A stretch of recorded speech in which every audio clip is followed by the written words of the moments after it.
করেছেন। গণপ্রজাতন্ত্রী বাংলাদেশ সরকারের মাননীয় প্রধানমন্ত্রী, আমরা মাননীয় প্রধানমন্ত্রীর দীর্ঘায়ু ও সুস্বাস্থ্য কামনা করছি। আল্লাহ মাননীয় প্রধানমন্ত্রীকে ভালো রাখো, সুস্থ রাখো, নিরাপদে রাখো, সকল প্রকার বালা মুসিবত হতে রক্ষা করো। আমাদের মাননীয় প্রধানমন্ত্রীকে স্মার্ট বাংলাদেশ গড়ার লক্ষ্যে জাতীয় ও আন্তর্জাতিক পরিমণ্ডলের সম্মান ও মর্যাদা অনেক বৃদ্ধি করে দাও।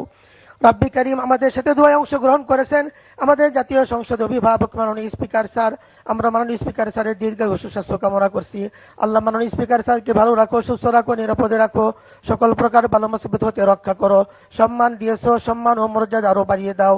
আমাদের সাথে দোয়ায় অংশগ্রহণ করেছেন মাননীয় ডেপুটি স্পিকার, মাননীয় চিফ হুইপ, মাননীয় হুইপ বৃন্দ ও সংসদ সদস্যগণ, সবার দীর্ঘায়ু সুস্বাস্থ্য কামনা করছে। আল্লাহ সবাইকে ভালো রাখো, সুস্থ রাখো, নিরাপদে রাখো। রব্বে করিম মুজিব স্বাধীনতাকে সাফল্য মণ্ডিত করো।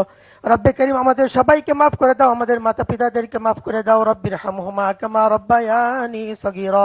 মৃত্যুর সময় কষ্ট দিও না, আমাদের সকলের জবানে ইমানের সাথে জারি করে দিও তোমার ওই সেই মধুর কালিমা লা ইলাহা ইল্লাল্লাহু মুহাম্মাদুর রাসূলুল্লাহ। আসসালামু আলাইকুম রাহমাতুল্লাহ।